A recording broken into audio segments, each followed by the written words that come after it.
letter. I don't know who sent the letter. But I will try and see what I can do. If it will be possible for me to come, I will. If it will not be possible, nitaomba msamaha, and I wish you well in those celebrations. This morning, I thank God for our great country, Kenya, and it will be possible for me to come, I will. If it will not be possible, nitaomba msamaha, and I wish you well in those. The blessing of the rains, the blessing of our farmers, and the many things God has done for us so that we can be able to feed our nation, and many other things that God has done for us. The peace in our nation, the tranquility in our nation. I want to thank God for Kenya. And I want to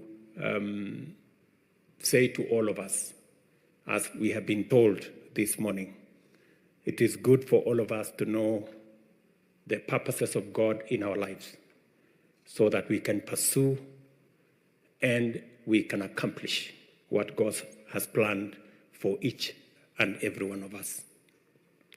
In everything that we do, in business, in service, in leadership, that we may seek to know God's will and to pursue and attain and to ask God to help us to achieve that which is in His perfect design and destiny. Let me also say that this morning I want to tell the church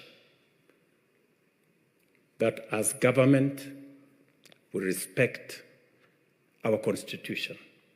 The preamble of the Constitution of Kenya says, God of all creation. That is the beginning of the Constitution of Kenya, meaning that we surrender to God.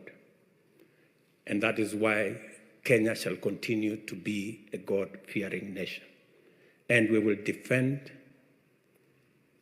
the freedom of worship in our republic.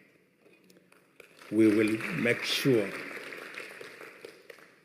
that we don't compromise, and there will be no limitations or compromise on the freedom of worship in Kenya. I know that there are proposals that have been made in some quarters about regulation of the church, regulation of worship, regulation of religious activities. I want to remind those who are pursuing that kind of exercise that the Constitution of Kenya is very explicit on the freedom of worship. And there will be no compromise whatsoever.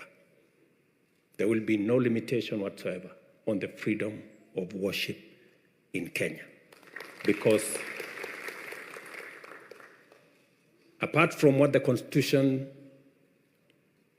provides,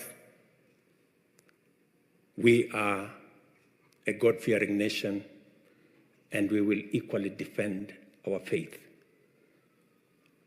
As Christians, as different religions, we will make sure that we protect the freedom of worship in Kenya. And I want to ask those who have ideas to allow religious leaders themselves to develop how they want to regulate themselves and how the church, how religious organizations are going to go forward.